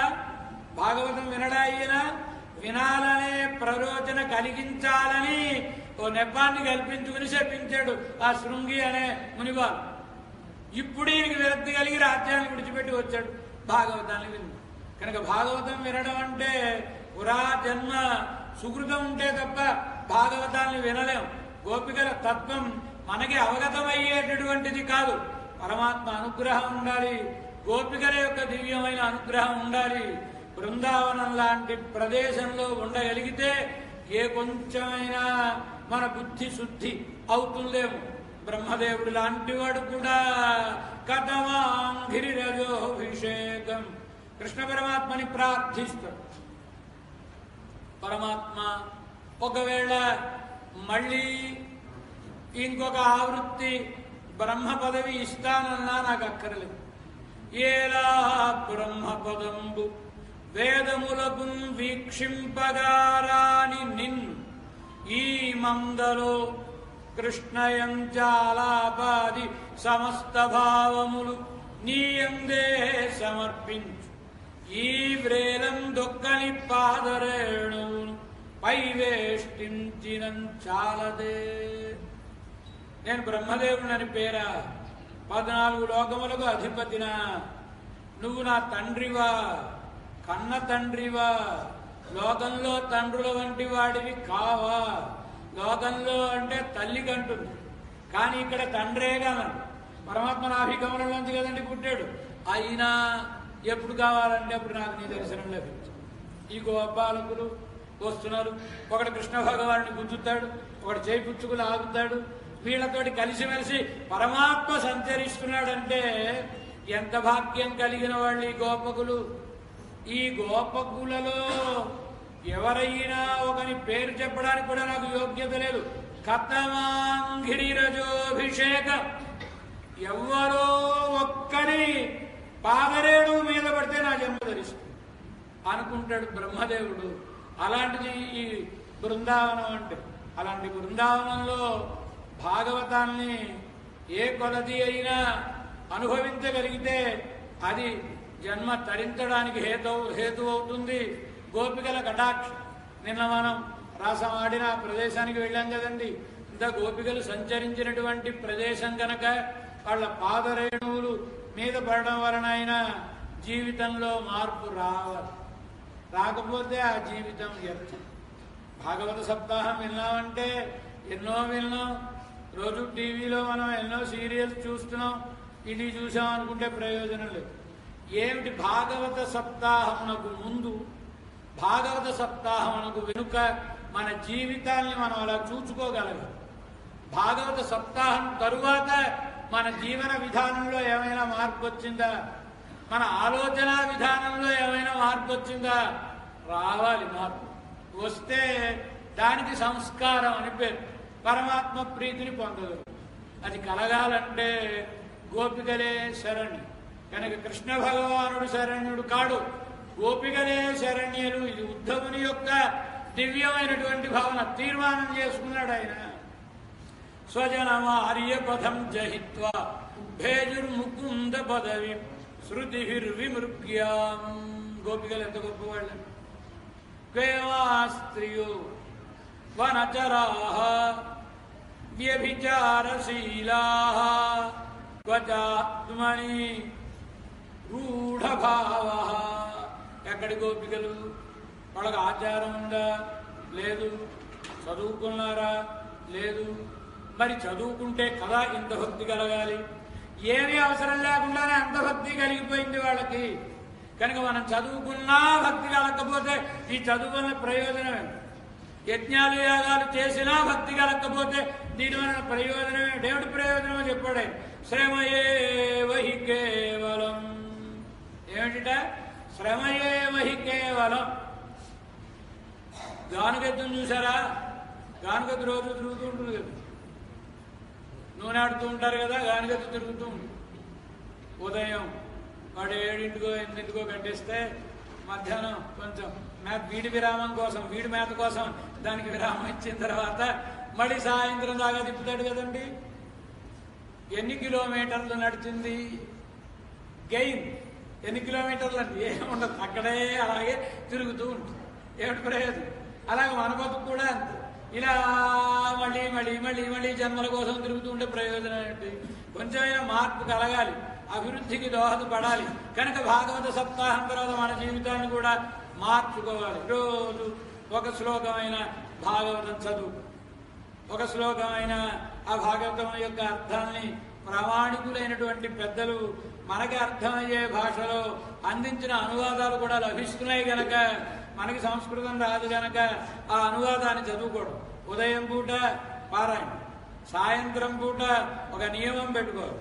ఏమిటి నియమం? ఎప్పుడు చూసినా హడావిడి పరిగెత్తడమే కదండి. నాకు ఉంటుందండి, కానీ ఎక్కడండి తెమిలి బస్సు కొట్టుకునేటప్పటికి సమయం అయిపోతుంటే రాత్రి నీ చేతుల్లో ఉంటుందా? మన చేతుల్లోనే ఉంటుంది కదండి. ఇంటికి వచ్చిన తర్వాత స్నానం చేసిన తర్వాత ఒక్క పేజీ అయినా చదవకుండా పడుకోను అని నియమం పెట్టుకుని చదువుకుంటే భాగవతం కొన్నాళ్ళకైనా పూర్తుంది. ఎలా చదువుకోవాలి? ఎలా చదవాలి అంటే, ఈయన నేను అలసిపోయాను నువ్వు చదువు అని ఆవిడ చదవమంటాం. లేదా మీరు చదవండి నేను ఏదో పని చేసుకుంటూ ఉంటానంటే పాపం ఈయన చదవడం కాదు. రోజు ఆవిడ ఆయనకి వినిపించాలో పేజీ, ఆవిడ ఆయనకి వినిపించాలో పేజీ, ఇద్దరు. కనుక ఇప్పుడు ఎవరు నిద్రపోకుండా ఉంటారు. కనుక అలా మన జీవితంలో మార్పు రావాలంటే పదే పదే పదే పదే భాగవతాన్ని వింటూ ఉండాలి. జీవితకాలం అంతా వింటూ ఉంటే ఏ కొంచెమైనా మన బుద్ధిలో పడుతుందేమో.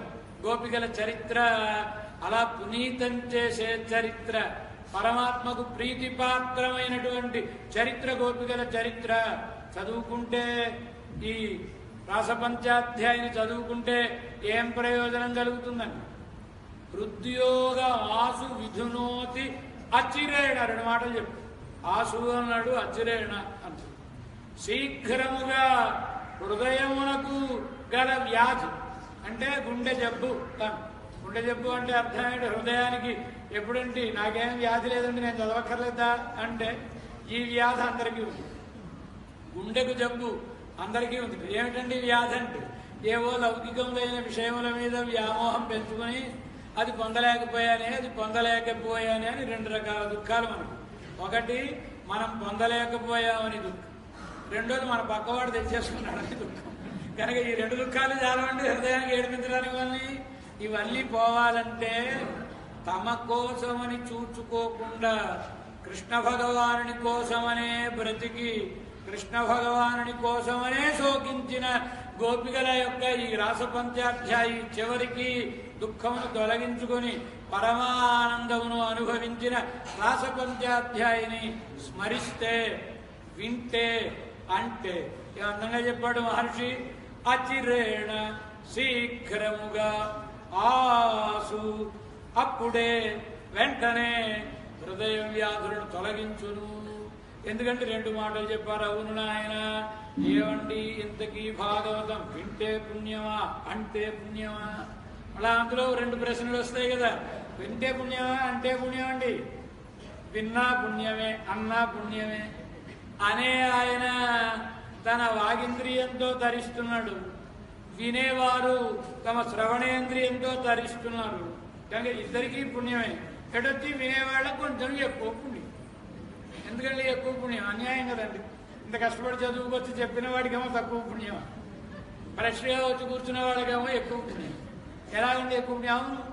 వీడు చెప్పేది ఒక నోటితో చెప్తున్నాడు, వినేవాడు 2 చెవులతో వింటున్నాడు. కనుక వాళ్ళకి లాభం ఎక్కువ. చెప్పేవాళ్ళకంటే వినేవాళ్ళకి అవధానం ఎక్కువ కాదు. అవధానం అంటే మరి జాగ్రత్తగా మెరుగుగా అలా వినగలగాలి కదా. అందుచేత వినడం చాలా కష్టం. అయినా విన్నారంటే చాలా గొప్పవాళ్ళు, మహానుభావులు మీరంతా. కనుక అలా ఇద్దరికి ఆసు అచిరేణ అనడం ద్వారా చెప్పేవాళ్ళకి వినేవాళ్ళకి కూడా కామ వ్యాధి తొలగిపోతుంది. ఎందువలన అంటే మిగతా అసలు భాగవత సప్తాహ జ్ఞానయజ్ఞం కనుక భాగవతం అంతా మనం చెప్పుకుని తీరాలి. లేకపోతే భాగవత సప్తాహం చెప్పుకున్నట్టు అవ్వదు కదా. కనుక భాగవత సారాంశాలంతటినీ రేపటి దినం మనం అనుసంధానం చేసుకుందాం. ఓం